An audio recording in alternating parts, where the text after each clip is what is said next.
Hello and welcome to my bakery.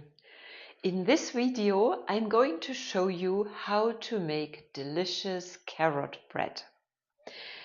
And here you have two possibilities.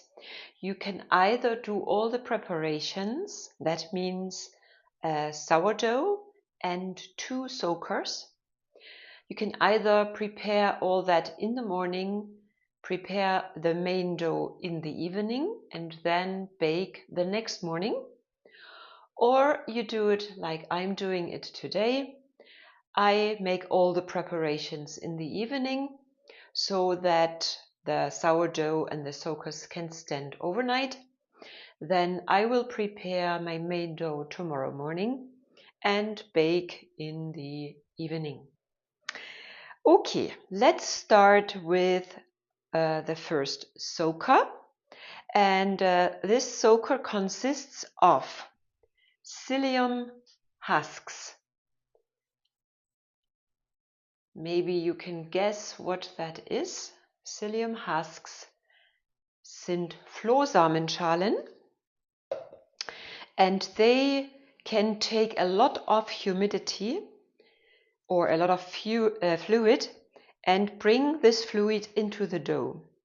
So now I have 16 grams of psyllium husks, and I will now add 320 grams of carrot juice.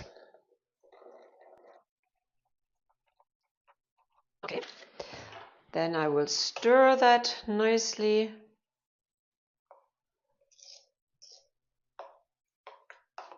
Okay. And that is soaker 1. I will cover that later. And then let's go on with soaker 2. This morning I roasted almonds in the oven. And now they have cooled down. And this is 200 grams of almonds. And I will add 100 grams of water. It can be lukewarm or cold, it doesn't matter. So you will add that, stir it a bit, cover, and you can leave this at room temperature as well. Now we have the soaker 1, that is the almonds here with the water covered, and the soaker 2, that is the psyllium husks with carrot juice. And now we will prepare the sourdough. Therefore, we'll take 20 grams of sourdough starter. You can either use rye or wheat. It doesn't matter. 20 grams. Yep. And then we'll add 200 grams of carrot juice. And then you stir that nicely. You can take the Danish whisk until the sourdough starter has dissolved. Okay. And now we will add 200 grams of wheat flour type 1050. Stir that. You can also take a big spoon if you want to. That's no problem. You stir until the flour is nicely incorporated. Okay. And then you can clean the Danish whisk a bit with your spatula. And then, very important, you clean the edge of the bowl so that there's no dough there that may dry out. Okay, that's it. And then I will cover the sourdough and leave that at room temperature as well. And so you can leave it for 8 to 12 hours. It can stay here. You can also soak these two, the almonds and the psyllium husks, 2 hours before you prepare your main dough. But since I want to start tomorrow in the morning, I don't want to waste 2 more hours. So it's no problem to soak these overnight. Good, that's it for today. Now it's 12 hours later and time to prepare our main dough. So I will put in the sourdough that we prepared 12 hours ago. Put that into your kneading bowl.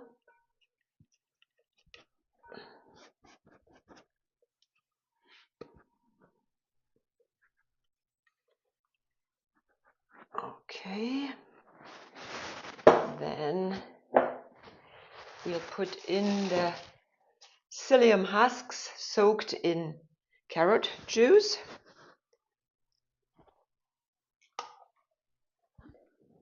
Okay. Okay, so then we'll need 100 grams of sourdough starter that you fed 1 or 2 days ago, and you can take that straight from the fridge. So I'll take the lievito madre, but you can also take another sourdough starter, whether it's rye or wheat, it doesn't matter. And look how nice and bubbly it is. So that goes in, right, and then you can also add your older, so to say, lievito madre that you fed a few days ago, that is left over. Discard lievito madre.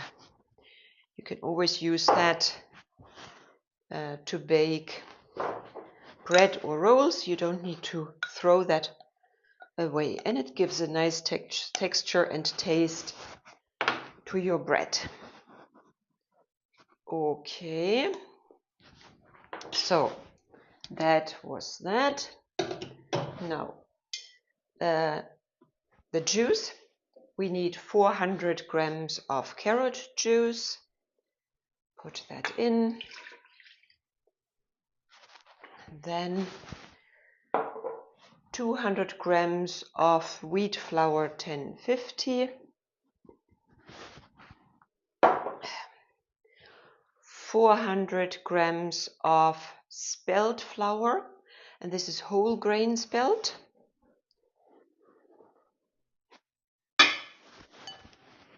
And 320 grams of spelt flour type 630. So, and salt, 24 grams of salt.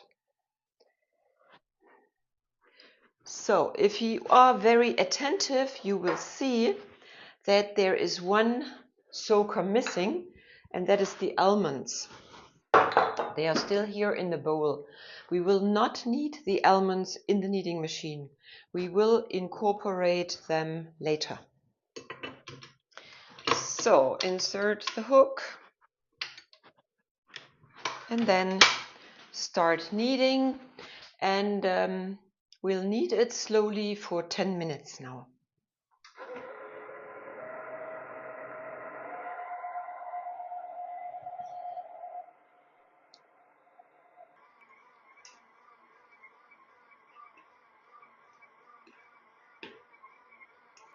So my black beauty has kneaded the dough now for 10 minutes, and it's time to switch off and do the window pane test. So you know that you put your hands in cold water, take a little bit from the dough, okay, like this, and with your wet hands you slowly tear it apart, and you see you can almost look through and there are no holes in the dough. So the dough is ready now. That means we'll take it out and put it into our proofing box, which I have greased while the machine was kneading the dough. So scrape it out, and you can see that this is quite a lot of dough.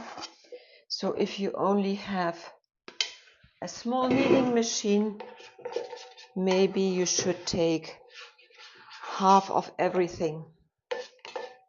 Okay, good.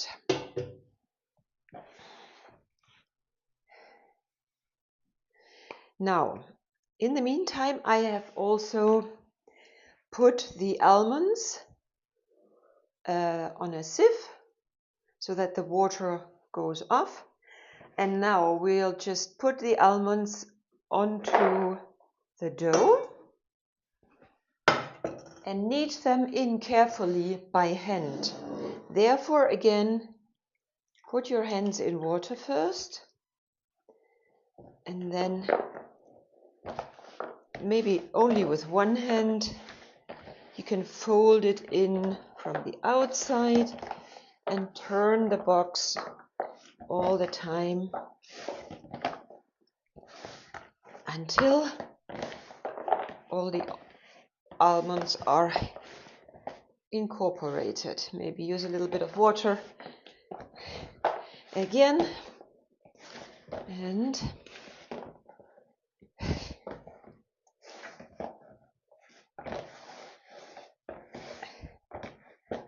so it could look like this. And now we'll leave it to brew for 2 hours. Within these 2 hours we will knead and stretch the dough twice. So maybe after half an hour and again after 1 hour. If it's like 45 minutes or so, it doesn't matter. Don't stress yourself. Be flexible. 40 minutes later, and it's time for our first set of stretches and folds. Put your hands in cold water, reach under the dough and stretch it out, fold it over. It would be good to have a third hand to hold the box. Okay, reach under the dough, stretch it out and fold it over. And you do that from all 4 sides. Once again, reach under, fold over, and then cover it and leave it until the second time of stretching and folding. This is the second session of stretches and folds. And as before, put your hands in cold water, reach under the dough and pull it up. And you see that the texture of the dough has already changed. It is a bit firmer than before. Okay, and one more.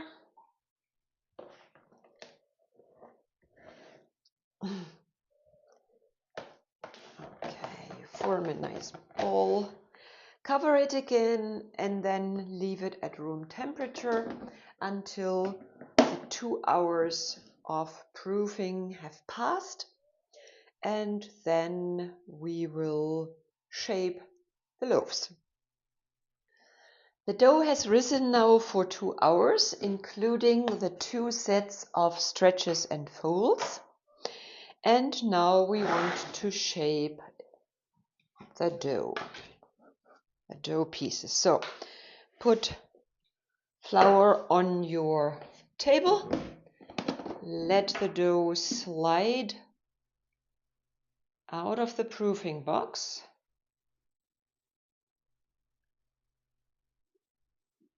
Okay. Good.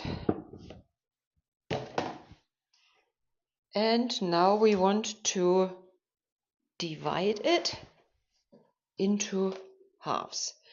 If it sticks a bit to your scraper, just take a second scraper to wipe it off, and then put flour a bit more on the surface and push the flour under the dough, and then fold it in from the outside like this. Fold it in, press it in a bit while turning it. Okay, if it starts to stick to the surface, then just take a little bit more flour and then turn it over.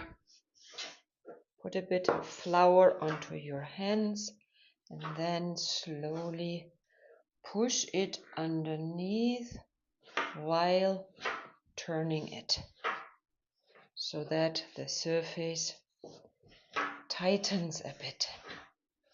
And then take your proofing basket, flour it as well, and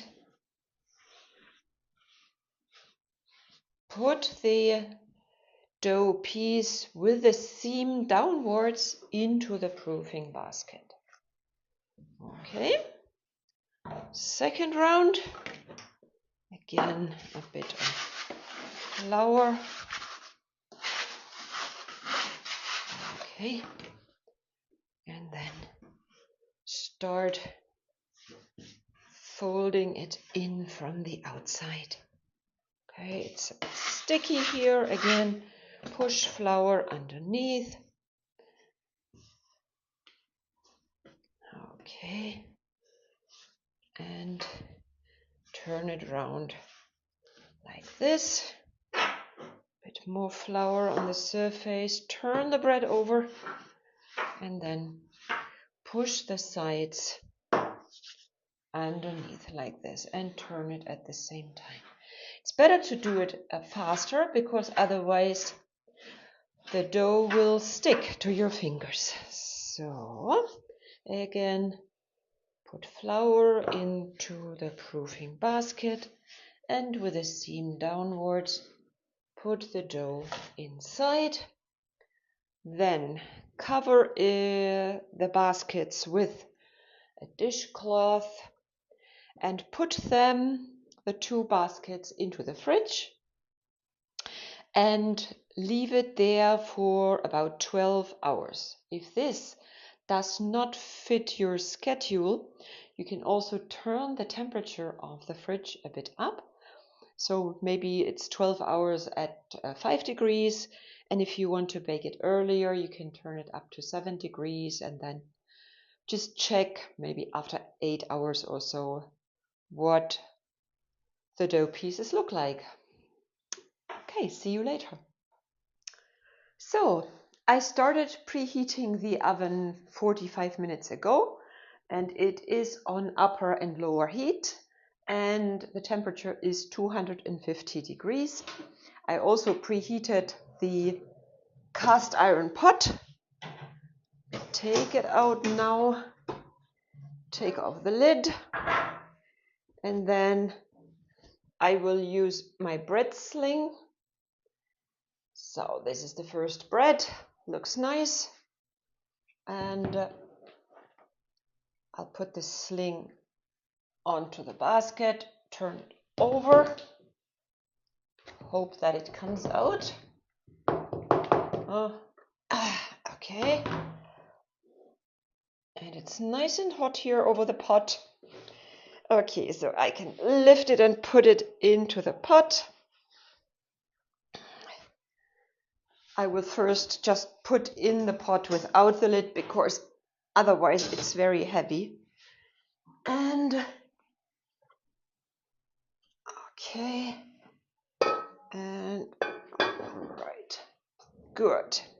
So now I will bake the bread at 250 degrees for 10 minutes.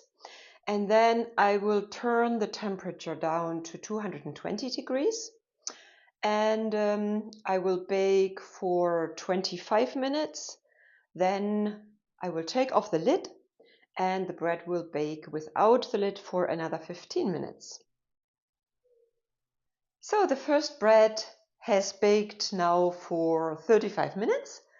I turned the temperature down to 220 degrees after 10 minutes. And now I will take the lid off and bake it at 220 degrees for another quarter hour, 15 minutes.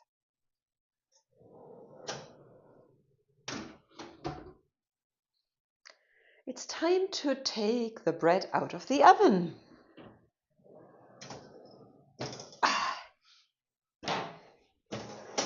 And you can already turn the oven again up to 250. So leave the gloves on because this bread sling is hot. Wow, look at that. Isn't that beautiful? So I'll put the pot in again and the lid, of course, as well to heat it up to 250 degrees. And then I will bake the second bread accordingly. Enjoy baking!